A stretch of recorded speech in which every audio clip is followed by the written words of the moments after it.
everyone, and welcome to another exciting edition of Stars of Big Sky Country, the series that spotlights those at the high school, collegiate, or professional level that have made an impact right here in the 406. And I am, as always, the team man, Richard Teeman. Today, we're back to the high school level. Somebody who's been such a ray of sunshine, even though we've only ran into each other a handful of times. She's great. She's fun to talk to.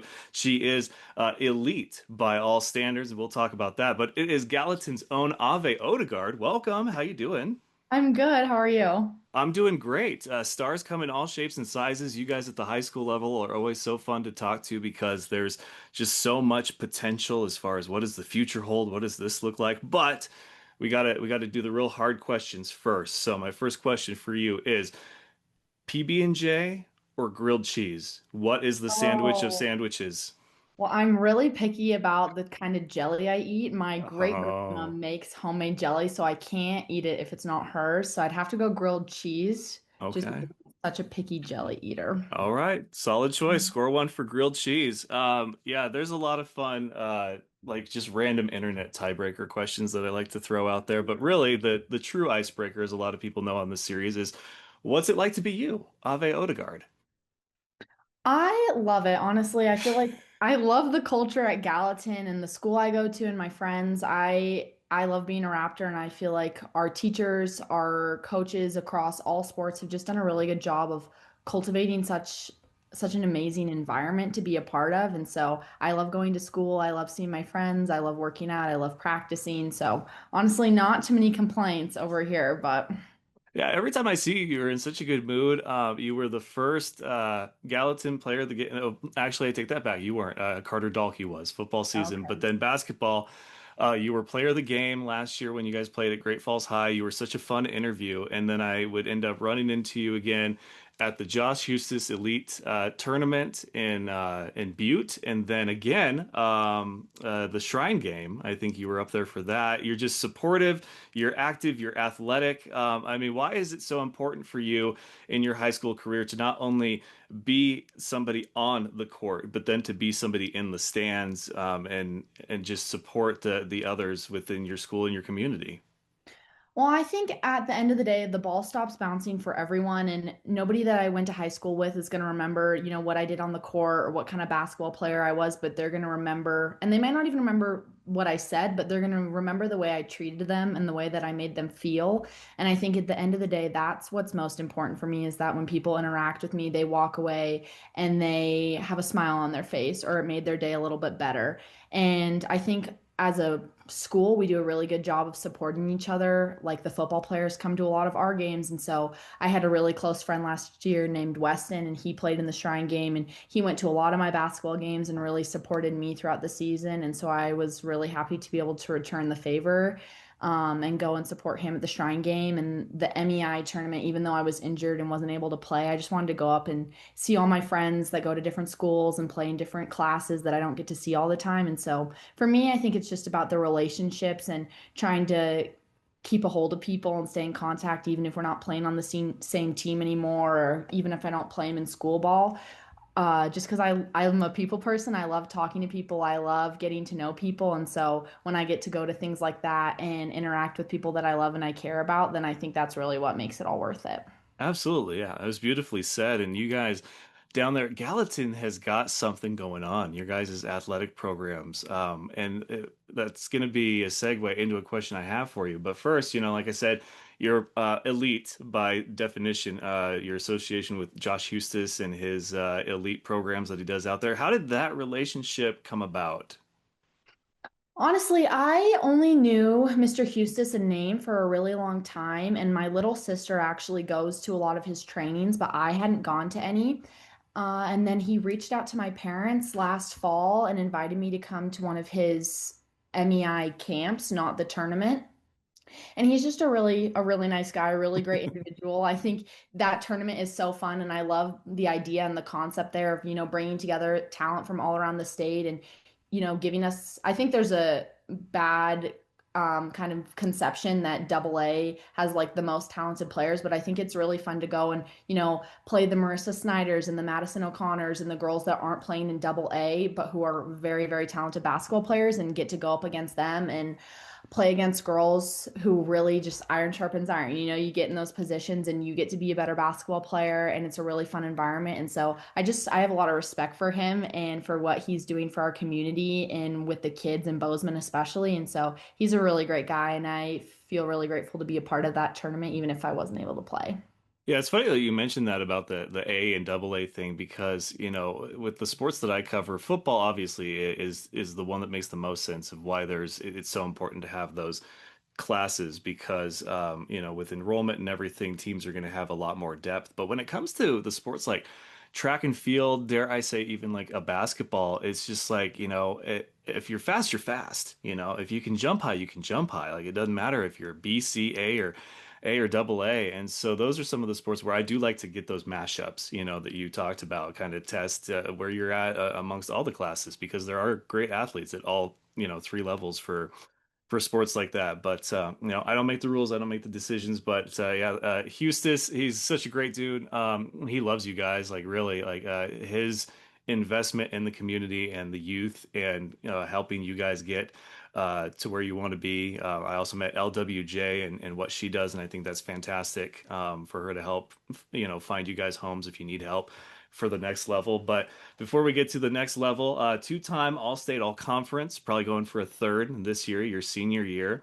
And you've committed to St. Mary's College of California. You did volleyball, you did track, but what is it about basketball that has become your end-all be-all sport?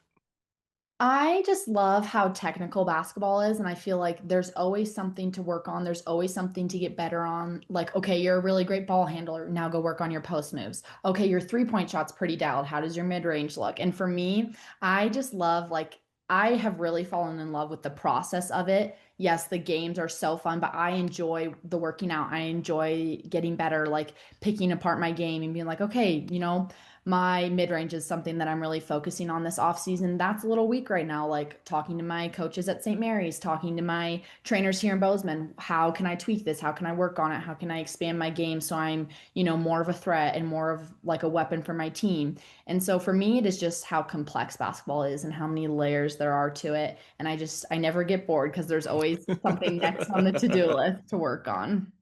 There's always some room for improvement. And that's what I think when an athlete says that, I'm like, okay, they get it. They're the real deal. You guys that know, you could have, a quarterback could go 12 for 12, 150 yards, two touchdowns, and no interceptions. And it's like he's still going to say if they're a real competitor that there was something that they could have done better. And it's just like, Mhm. wow. So, but volleyball and track, those are very close. Yeah, as far as like most three sport athletes I talk to, for girls, those are the three. Volleyball in the fall, and then basketball in the winter, and then sure enough, track in the spring. You've obviously found outlets and resources to help keep you in shape and fine-tuned outside of school sports. So what kind of a decision was it? Easy, difficult to be like, Gallatin's going to get me for basketball, and that's going to be it. And I'm going to devote all of it, all of me to Gallatin basketball. Yeah, I mean, I didn't take the decision lightly. Track was probably the first one that kind of fell off my radar just because I already do a lot of out of season conditioning and it's the same season as club basketball. So I was able to do it my freshman year, but then my sophomore year, once I started taking AP classes and we're preparing for AP tests, and then my sophomore year, I was driving to Billings 2 times a week for basketball practice with Crafted and Jenny Herringer. That just got to be a lot. And I think track was not where my heart was, and it wasn't something that was super duper important to me. And so that spring and then that summer I played for Crafted out of Billings, and I absolutely fell in love with my coach. I have so much respect for her, probably my favorite coach that I've ever played for, and I think she really poured into me, really, fostered my confidence. And we talked a lot about my goals, and then that fall we were looking at what I had going on. And she was like, if college basketball is something you're serious about, like this is a year-round kind of deal. You're training all the time. If you play volleyball, are you going to be able to do 2 days for basketball and not get injured and still, give your all to that? And I think after reflecting, I was like, no. And that was my goal is to go into play. And I've dealt with a lot of overuse injuries. I've torn both my calves. And so I think I just wanted to find that balance where I was like, okay, I'm training hard, but I'm giving myself the time to recover. And I think balancing volleyball and track wasn't going to be the best for me, and just having a well-rounded life. And so I just decided I was going to put all my energy into one thing and do one thing really, really well. And I miss my best friend plays volleyball, and I miss her sometimes when she's away at games and I'm not with her. But I think other than that, I haven't really come to regret it because I've been so busy playing basketball. There hasn't been much time to sit and wallow. So.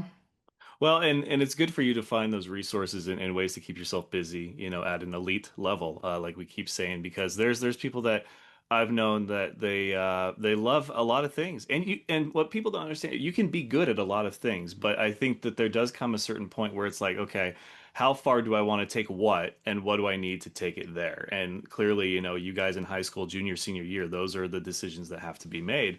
And I don't think it means that you love volleyball any less. I don't think it means that, track isn't as competitive as basketball, but clearly you have a plan for you, for Ave Odegard, and that means basketball, basketball, basketball. So you are going to go to St. Mary's College of California. And before we talk about that decision, am curious because you guys are in a very unique spot at Gallatin. Everything that you guys are doing, because the school and the programs are so young, is like the first time it's being done. It's not like you go to a CMR or a Great Falls High or a Billings and you look and there's these history books or these names up on the walls from like the 70s, the 80s, and you're just like, wow, I hope my name is up there like one of those.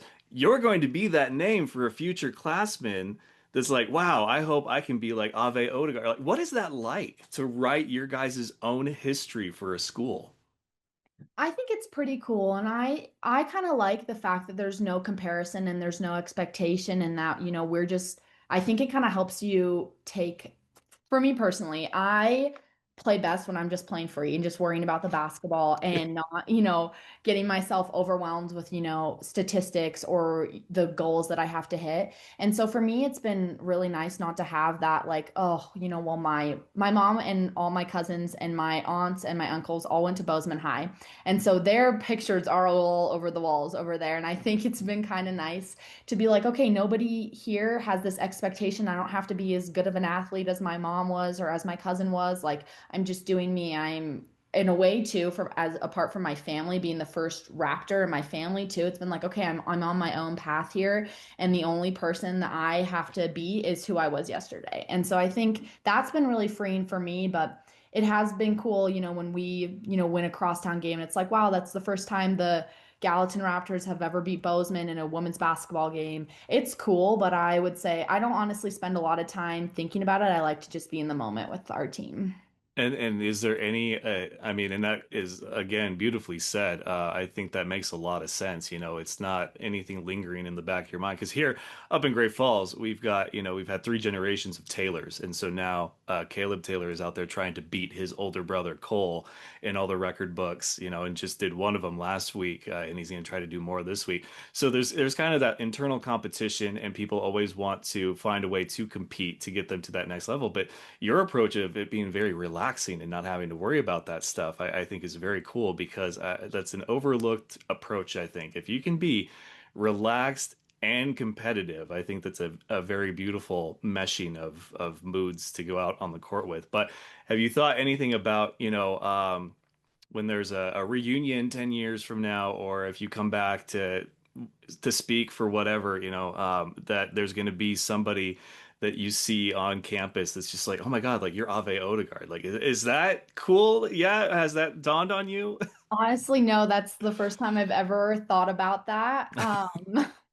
But I think I have a younger sister that plays on the team, and so I'll definitely come. And I'm really, really close with a lot of our juniors and sophomores and freshmen in the program. So I'll definitely come back after I graduate and watch those girls compete and watch them play. I think the type of girls in the women's basketball program are just amazing. They're not just great players, they're great people.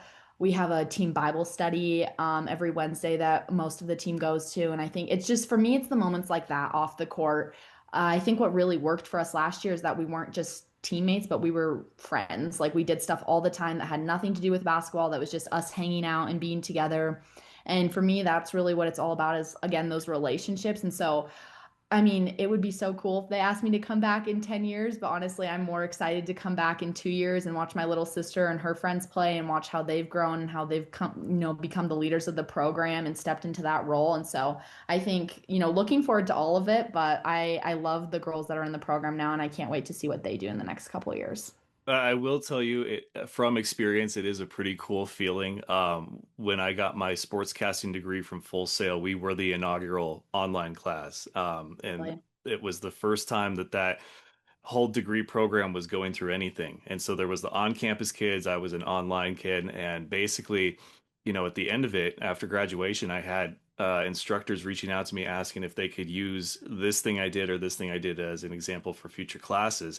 And so we did, that was, 2018, 2019. And then we had to do a virtual graduation because of 2020. And so I couldn't go to campus.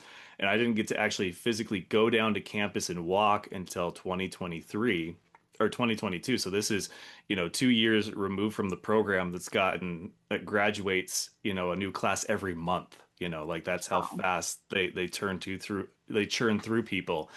And I go down there and I had on-campus students that were introducing themselves to me. They were just like, "Oh my, like, are you Richard Tiemann?" And I'm just like, "Yeah." And they're like, "Oh, dude, I've seen your stuff. Like, it's awesome." So it's Gosh. crazy. But you guys definitely have the opportunity to experience that, and I hope one day you do. And it's awesome for you, and you can remember this conversation and be like, he told me he was right, and it was awesome." Mhm. St. Mary's College of California. You had, because we follow each other on Instagram, and I try to keep up with everybody, that I've talked to and had great experiences with, and wish them the best, and hope that they take their career as far as they want to at whatever level. But you had a few times popped up with different schools that you were talking to, and obviously a lot of people can stay within the confines of the comfortable 406. But then there's people that kind of want to venture out. This is going to be a college, a very reputable one in California. Who was after you the hardest, and what was ultimately the deciding factor for St. Mary's? I loved that staff so much. I think originally how I kind of started sending them emails and, getting interested in them is my mom went to St. Mary's and she loved her time there. So she was like, oh, yeah, you send them some emails, see where it goes. And so I reached out to them and then they came to a couple of my games. And then I took in my official in May and just fell in love with Coach Kamen and Coach Lexi and Coach Wheels and their entire staff. I think it did not feel surface level at all. It did not feel like they were, playing the game to get me there. And then after that, they came to tournaments where I was the only kid there that they were recruiting. And they send me texts every Monday with their Monday motivation. And everybody on the staff will like randomly call me once a week. And like after I committed the night of my dad's rodeo, and I had all 7 members on staff call me within 5 minutes and tell me how Wow. excited they were and that they were just so happy that I was going to be a part of this family. And I think when I went down and I talked to them on my official, they were like, we want you. We want a kid with your work ethic. We want somebody like this in our program. And I just knew that if I went there, they were going to pour into me and they were going to help me grow to be the best version of myself. They weren't and off on and off the court. They weren't going to be recruiting my replacement the second I committed. And I just felt like it was going to be a place that was genuinely invested in me. And I think for me as a player, the coaches that I have played the best under are, my coaches Jenny Herringer, and then Coach Michael Romanowski. He was my coach at Blazers, where like I would run through a brick wall for these coaches because I just know that they genuinely cared so much about me, and I had such a good relationship with them off the court. And I think I was just craving that. I wanted a coach like that in college, and Coach came and that he was it for me. And then as a school, I think St. Mary's has a phenomenal education and that was really important to me too, because I want to get a really good degree and go get a great job after college and be set up for life. And I think out of all the schools I was looking at, they were the best quality of education that I was, being offered. And so I think that was really exciting to me too. And then I wanted to go away from home. I wanted to go do my own thing and be independent for a couple years, but it's definitely, we just took a family vacation last week and the whole time it was like, oh, well, this is Avi's last vacation with the family. And I was like, Oh, oh my wow. gosh, this is so sad. So now it's definitely hitting me like, wow, I'm going to be moving a few states away from my brother, my sister, my mom, and my dad. And I think that's really sad, but it'll be good for me to, kind of be forced out on my own and do my own thing for a couple years. And absence makes the heart grow fonder, I hear. So maybe I'll miss them even more when I come back. Definitely gonna be hard to see you go, but I hope to follow your career at St. Mary's. And for the underclassmen watching this, this is all great stuff. And I'm not just saying that because it's another episode of one of my series. Like this is genuinely really good stuff you're hearing from Ave. It's just her approach to, being part of such a young program, and then the evaluation of the school. I mean, you're playing chess in 4D as far as your future goes, and you get it. And I love that so much about you. I really do. So, in the Ave Odegard multiverse, is there a universe where things could have gone exactly how you wanted them? Because obviously, St. Mary's sounds like makes a lot of sense. Mhm. But is there a version out there where you could have gone here because you maybe wanted to a little more and things just didn't fall that way? Or was there another school that you were really kind of thinking about that finished, I guess, technically second place? But there was one thing that was missing from there. Like, how close were we to it not being St. Mary's? My decision kind of came down to St. Mary's Air Force in Grand Canyon. So very, very wide variety of schools here. And then MSU was obviously on my mind for a little bit. I had three cousins play football for the Cats, and I kind of watched the way our family was able to rally around them being here. And we went to every single game, and I had a jersey and a shirt and a sweatshirt for all of the cousins, and they were here at every Christmas dinner, every Thanksgiving dinner. They were around for everything. And basketball sports has is so important to my grandparents too. Like they come to every single one of my games and have really I have such a good relationship with my grandparents because of it. And so there was definitely a part of me that wanted to stay home to be around my grandparents and my family. And then I think I talked to my parents a lot, and they were like, your family's going to support you no matter where you go. And back, being the first Raptor in our family, I think I've always kind of, been a trailblazer and not been afraid to take my own path and do my own thing. And so ultimately out of those schools, it was really the coaching staff played a super duper big part in it. And the Air Force would have been cool, but I think I wasn't really sold on if I wanted to go and serve after I was done, which obviously is a big part of that decision. Yeah. So if you're not committed to that, then I think that makes it a little tricky. And Grand Canyon was beautiful, and I love that school. And honestly, I took visits there when Coach Miller was coaching as well, and now she's at ASU. And then I took visits under their new coach, Coach Gandy, and I loved that program and those coaches a lot too. But I think ultimately Coach came and just like held a special spot in my heart. And after I'd built such a relationship with him, I couldn't even imagine calling him to tell him I'd committed somewhere else. And so I think God really just put that on my heart and made it clear what was going to be the right decision. And when I first made the decision, I think there's always a little bit of like, okay, like, was that the right one? And as I've gotten further away from that, I feel so good about it. And I'm so excited about where I'm heading with that and my future there. That's awesome. Well, I'm glad that, there was a variety of options. And I know when Josh was on the show and him and I talked, I said, he went to Stanford and played there. And I asked him about that whole decision. And I think what he, ultimately said was fantastic when he's like, Montana will always be there. You can always come back. You can always integrate yourself back into your community and make an impact however you want. But, life is so short that if there's an opportunity to go and explore something, and try something new, to do it. Did you talk to him at all about your decision since he was kind of, on a similar path as far as going to school outside? And obviously, you guys have built a relationship through the elite program. And No, Josh and I didn't talk a whole lot about my college decision. I think I mostly relied on Jenny and my coach Romo for that, and they gave me my coach Romo he went West Point. He went to Army, and so he gave me a lot of really good insight about Air Force. mhm. And then I talked to my cousins a lot too, all of them being older than me. They had really good advice about it, and just kind of what factored into their decision. And so I had a lot of really good advice and people weighing in and kind of guiding me in the right direction. My aunt too, we went up to her lake for the 4th of July, and her and I sat on the boat for a long time and kind of talked about all the things and all the pros and cons.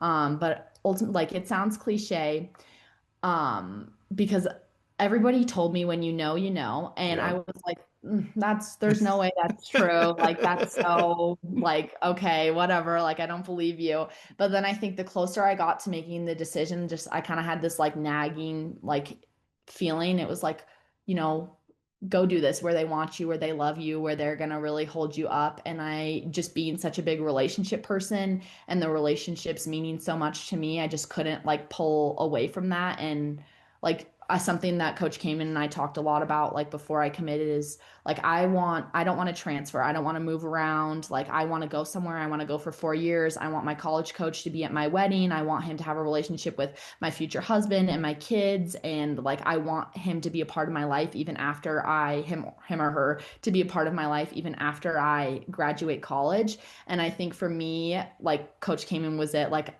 I called him and his wife and his kids were in the car and I sat and I talked to all of them and I was like, this is just such a family environment. And I was like, this is what I want. I want to be a part of this for the rest of my life.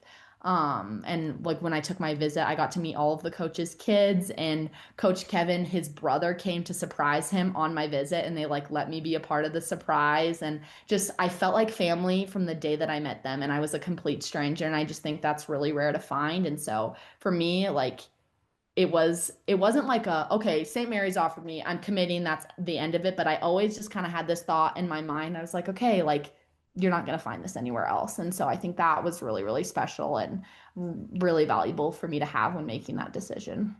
I can say from personal experience that when you move outside of, your comfort zone, outside state lines, you will find out very quickly who your support system is and just how important that individual or those handful of individuals are because it does change. I mean, sadly, there's no avoiding it. But my wife has been my biggest fan and a huge supporter of mine, and then we have friends that live in California, back home in Washington, in Florida, that have always been very supportive of what I do. And no matter how dark the journey got or how doubtful things looked, and then they came back around, they were always there. And so this is going to be one of those phases of your life where you start to see those people, and it's important to have the right ones in place. And it sounds like you have a great support system, so that's certainly important. And congrats on that. I look forward to seeing how things shake out for St. Mary's. A couple of questions left before we get to our speed round and all the fun questions. One that I Okay. always ask here is how did growing up in Montana, or if you want to get specific, Gallatin, shape you into the person that you are? That's a really hard one.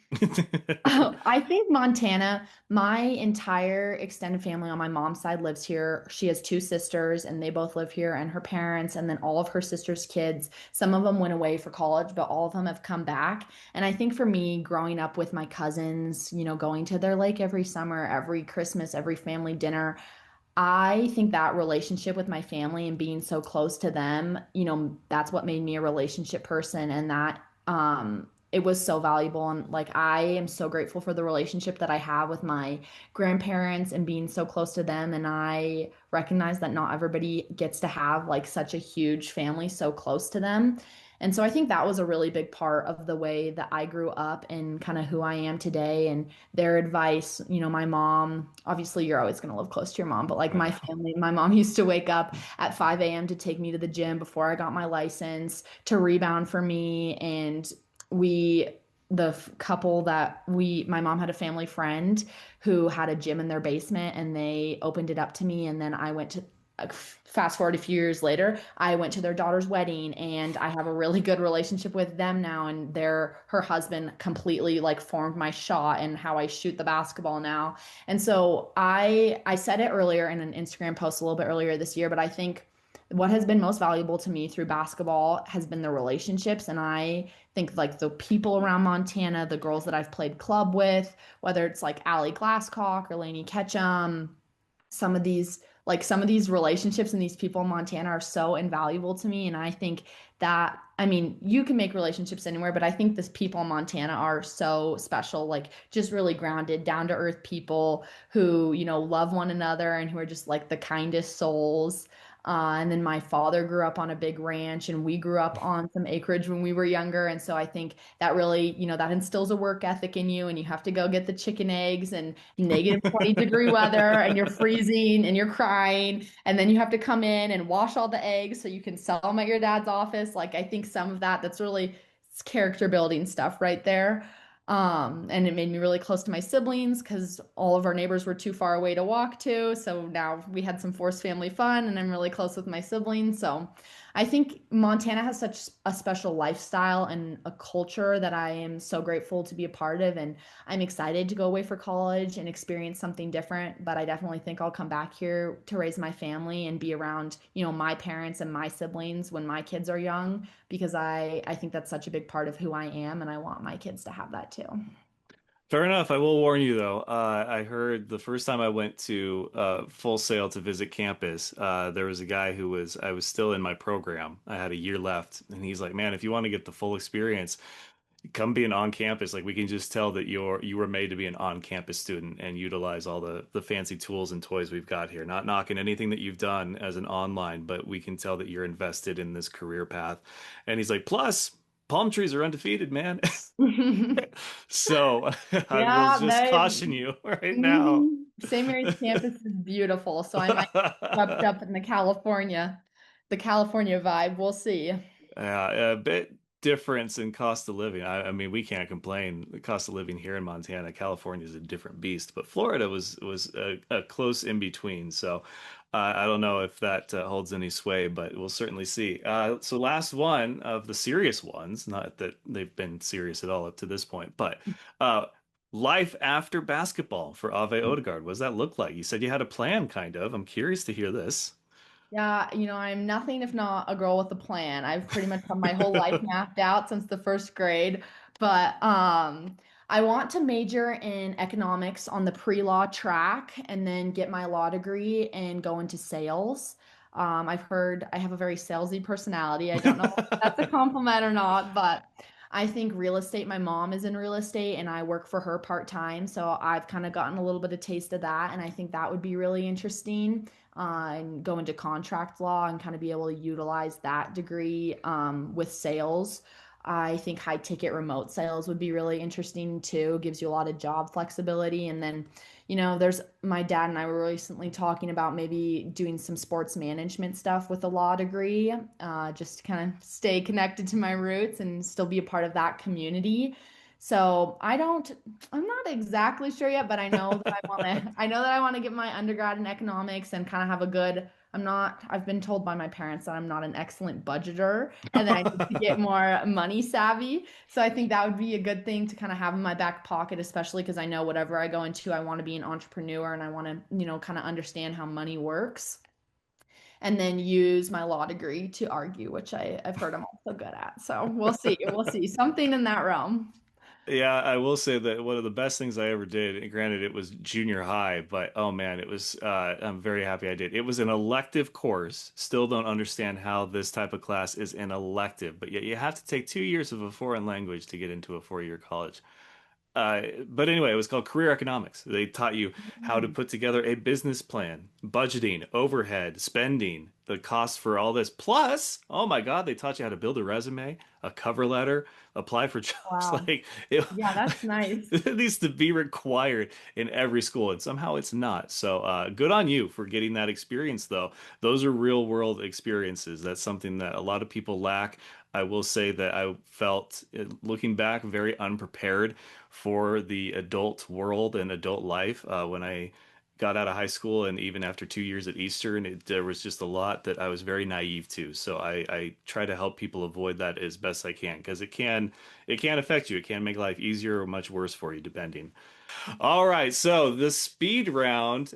These are the fun questions. Obviously, it's just the first thing that comes to mind. All right, you've played a game on the road. You're in Billings or Glacier. You guys are going to stop by Taco Bell. Build your Taco Bell box, or what's your go-to item on the menu? Oh my gosh, I don't. My friend Callie would be so upset. I don't eat a lot of Taco Bell. I like the Baja Blast, Well, yeah. freeze one. That's about all that I get normally, but I love a good beef taco with some tomatoes and some lettuce and some cheese and some sour cream. I think that'd probably be what I went for. All right, so are you rating the gas station then when you guys before you leave to head back? Oh, yeah, the gas station. We do Albertsons in the gas station a lot. I when we go to the grocery store, I get some grocery store sushi, which is like a little questionable, but it hasn't failed me yet. And then oh, this is hard. What do I get? I normally get a juice. I'm a big lemonade person, so I Okay. normally try to get a little lemonade. I think the pumpkin cookies from Albertsons are pretty unbeatable. We do those from time to time. And I love like chocolate covered fruit. So if there's like some of that going on, I usually have to snag one or two of those. But the Albertsons trips after games are, pretty elite. Those are some good Okay. memories with the team. So with that, I will tell you, and I'm shocked that m more people don't know about this, but I discovered them years ago, and they are without a doubt they're expensive, but they are my like favorite candy. Albertsons and Hy-Vee, but not like Smith's or other places. So you really have to know which places have them. But chocolate covered gummy bears are Oh like my the most gosh. amazing snack that you will ever Really? have. I Holy have never crap. tried that, but I love gummy bears and I love chocolate. So So when you go it's a over good to combination. the bakery area and they have that island of just like little co clear containers of like cashews and chocolate covered nuts and trail mix, it's Oh there. yeah. It's with Okay. those. Good to know. Good to Yeah, know. We'll it's have to not down the try those candy next aisle. time. Yeah. So Oh my but gosh. they're so good. All right, who is it's hard to ask some of these questions with girls because I don't want you guys to feel like you're embarrassing each other, but is there anybody who's a loud snorer on the bus? There's nobody who's a loud snorer, but I think we have a couple teammates that I'm pretty sure could sleep through a hurricane.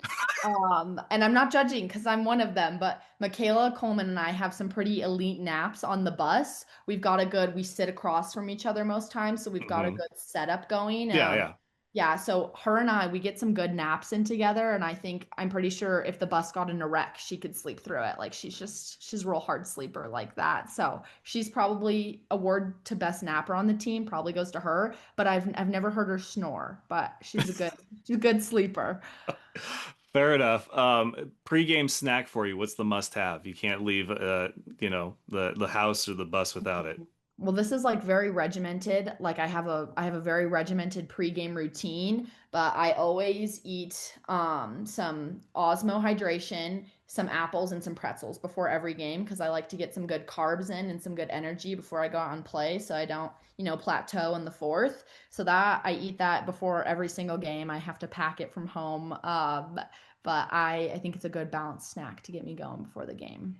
Okay. Playlist, no skip song. What's the one song that you have to hear? Like hype song or like my everyday playlist? Really, either one. A lot. I have a lot of songs from my like everyday in my hype playlist because that's just the kind of music that I like. But I do have, fun hack sidetrack story here. I have a lot of different playlists for different moods. So I Mm, have like as do I, as do I. So I have like just relax mix for like if I'm, kind of I don't want to feel like I need to get up and just be active and clean the apartment. Like I just kind of want to relax, and there's nothing good on TV. So I have like a relax mix. I have for when it's raining and I'm driving, I have a mix for that. It's all acoustic songs. Oh And yeah. then I have obviously, the road trip mix, which is, just like 10 hours worth of music of all the different songs that I like. But yeah, a lot of those will cross over into I could pick a song from any of those that could get me, I guess, hyped or in the mood. So what's yours from either list? Well, so I pretty much only listen to country music when I'm not playing basketball. Even when I'm working out by myself, I listen to country music. So I have like my hype country, my slow country, and then my mixed country. And I think right now the no skip song is Pretty Privileged by Hudson Westbrook. He just put it out on Friday, and I think I've probably listened to it about 400 times. Wow. Great song. Yeah, I'm pretty obsessed. For basketball, we have some pregame rituals and we listen to Get Low before every single game as a team in the locker room with the lights down. It's a very hype environment. So I think that's probably my basketball one, but honestly, I like like working out to like country music because I think it's like chill and relaxed and it's like I can kind of zone out and be in the moment, really focus on what I'm trying to do. So lots of country when I'm not playing basketball, but we have a few moments on after games on the bus and stuff when we're singing some good pop and rap stuff. So I grew up with a lot of country, one where I grew up, and two because Garth Brooks was the Taylor Swift of that generation. I mean, I'm Hmm. not even kidding. Like Garth Brooks was everywhere. So I know a lot of Garth Brooks, a lot of Reba McEntire, a lot of, artists from that whole generation. And so I haven't really gotten into country from this generation just because it's taken on like its own life. However, I will say this, Shabuzi, Good News, that song slaps, man. Like that I like is that one. that is such a good song, and it has found its way into several playlists right now, which is crazy because I never would have thought. But all right, so I will give you the country. As far as let's see, you talked pregame songs, all this, the snacks, things like that. Okay, who's got the worst habit on the team, and what is it? Like your mind. Hmm. Hmm. Wow, this is a hard one. Hmm. What's coming to mind is Michaela Coleman and I, we get real aggressive in practice, very physical. It's very much like we're preparing each other for the Yeah, game. yeah, It's for like there's a sure. lot of pushing and shoving and stuff. And I don't think it's intentional. Like I'll leave practice with bruises and scratches all over my arm. And I'm like, Michaela, do you see how I got this? It was you. And so I think that's probably like the worst habit is just her like absolutely beating the heck out of me every single practice. But it's all fun and games. We're making each other better. She's probably my favorite practice buddy. Lots of good memories with her and practice, just kind of going at it. But we leave with some battle scars, and that's okay sometimes. So. All right, so obviously, being Gallatin, you guys have probably one of, if not the coolest mascot in the state, right? The Mm. Raptors. Oh And yeah. in a state where there's so many Bronx and so many whatever else, you guys are the Raptors. So who has the second best mascot in the state in your mind? Hmm. Oh dear. Well, I don't know like anything outside of double A. If I'm thinking, hmm. I will go with the Hellgate Knights. The Okay. Knight is like a cool mascot. It's Yeah. not a bird or a hawk, God forbid. It's not basic.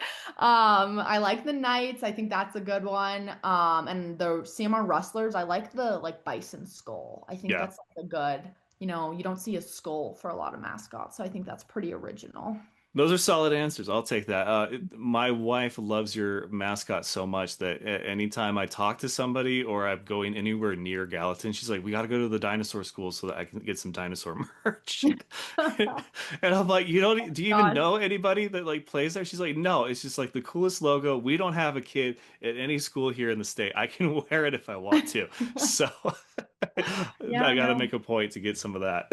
We have some good merch. It's good stuff. Who doesn't love Raptor Blue? That's school colors too. So it's a good time. We love Okay. it. All right. Define Montana tough. It's a phrase that was Mhm. invented right here on the show. I think Montana Tough is just that gritty kind of work ethic. It's that, waking up for practice and, for football players, practicing in negative degree weather. We're a state of farmers and ranchers and the type of people that this country is built upon. And I think that just kind of work ethic for me when I think about it. I come from a farming and ranching family. And so I've watched my dad and the sacrifices that he made for our family and the way that he grew up and how different it was from, the way that I'm growing up and just something that's really inspiring and that, I want to emulate in my life that, even though I'm not still living on, acreage or a ranch anymore, that I have a work ethic and I'm willing to sacrifice for the people that I love and that I care about. And, it's a community and that sacrifice goes beyond just your immediate family. It goes on to the people you interact with on the street. And I think just the way that you carry yourself and that kind of grit and determination that Montanans have. And, I'm proud to be a part of it. Proud to be from Montana. What's the most Montana thing you've ever done? Dear, that's a hard one. Oh no. My siblings and I, when we were younger, we had these lilac bushes and these pine trees, and we had our dad go and carve out a little space behind the lilac bushes and in the pine trees, and we would go and take things out of my dad's burn pit and go like random, like a weird tabletop and like a stumpy log, and we would go and build a fort in the trees, and then like run and jump over the hay bales and play in that. Just like good kind of wholesome things that my brother's not doing because he didn't grow up, like he was a lot younger when we moved into a neighborhood, but just kind of good wholesome entertainment that you run out there, you're out there for 4 hours, you hear the little dinner bell for dinner, you have to come back, and just entertaining yourself without the screens and all the stuff that I feel like today's youth is really missing out on. And that today's youth, my gosh, I'm 17, I'm really aging myself here. But just kind of growing up in a way where we go out and we ride our horses and we play with it, like we name all the chickens, even though there was like 100 of them. There was remembering all of their names, or we did 4-H and we did the cows. And I think just kind of those kind of experiences and those memories are so much more valuable. Like you're never going to remember a movie you watched on a Saturday night when you were 4, but you're Yeah. going to remember the stuff that you did with your little sister, and just kind of that lifestyle and that culture. Um, Senior bucket list, what's left on it? Oh my gosh, we had a long one. My friend Ava and I had 100 items on the senior year bucket list, and I think we're like 50% of the way through, which is not bad for having, Wow. 7 months left. Well, it was a summer bucket list, but we had to expand. I think what's at the top? What's a big one? What's at the top? What's at the top? Hmm. Well, I'm thinking of stuff, but like now it's like not the season to do it, and so it's not like a good time. Because they were all for the summer. I'm trying to think of something that was like still. Oh, this isn't like on the bucket list, but it's like something that I just like do with the basketball team, I guess. I think, they always give us the option to ride home with our parents. And last year I like made a point to never ride home with my parents, to be on the bus every single time and spend that time with my team. And I think it's definitely something that I'm going to continue this year, just because, whether we're sitting in silence, and we're all just like with each other and each other's presence, or I'm having a side conversation with one of my teammates, about something that they're struggling with, or about their faith or something important, like those I just cherish so much. Or whether we're screaming, there's this one bus driver that will always sing along with us, and he'll have like song requests. He always asks to play Let It Go. Um, Stuff like that. I just think those memories are, that's the stuff that you remember for the rest of your life, is what you did with your team off the court. And so I think for me, like that's a bucket list item. Like never skip a bus ride home this year, just because I don't want to miss out on anything, and I want to be with my team, and I want to strengthen those relationships. Okay, all right, that's fair enough. Well, since you're going to a school in California, park or pier, basically Long Beach Pier or Glacier National Park, like we're talking saltwater beach or Clearwater Beach. Let's see how Montana you really are. I've never been to Glacier, so not that much. And it's on. My mom really wants to go. She wants to take us. It's on our bucket list. But I'm a little biased just because it's so cold all the time here, that when we get away to a beach, it's really nice. So I would have to go with saltwater beach, just because I love a good tropical vacation, a little getaway, some time to defrost. But maybe after I go to Glacier, my opinion on that will change, and I'll be a salt or a Clearwater Beach gal. Okay. All right. Well, we like to end each one of these with either a word of advice or some Zen wisdom, for it can be underclassmen coming up behind you, or for people getting ready to start the second of three parts of their senior year like you are. But anything like that for us from Ave Odegard. Oh, put me on the spot here. That's a hard one. I think for me, something that I have struggled with for a long time that has kind of always held me back is the mental aspect of basketball, of sports, kind of overthinking it. I'm my own worst enemy. I put a lot of pressure on myself, and I have a lot of expectations of who I am, who I'm supposed to be, what I can do to, help the team. And I think something that I started doing last year, or that I put a big emphasis on last year, that I feel like really kind of helped pull me out of that mindset of like, okay, you got to do these things, or your value is less, is I really spent a lot of time strengthening my faith. And I had a Bible verse that I wrote on my shoes and had a sticker on my water bottle, so that way when I was kind of in my head, I could read it. And it was Proverbs 3, 5 through 6. And it just said, turn everything over to the Lord, for if you trust in him with all your heart, he won't set your path straight. And I think for me, that just, it gave me a lot of clarity before the games. I would just say, let go and let God. I have done everything I can. I've worked as hard as I know how to leading up to this game. And now I'm here and there's nothing else I can do. The preparation is over. So I'm just going to go out and have fun and be with my teammates and trust that God is going to make me whole in the places where I wasn't before. And he's going to be everything. He's going to help me be everything that I need to be and bring me up there. And so, my part is done and now it's God's part. And I'm just going to trust him and, let go and give into that. And then enjoy my team and enjoy this time and these special memories, which are fleeting.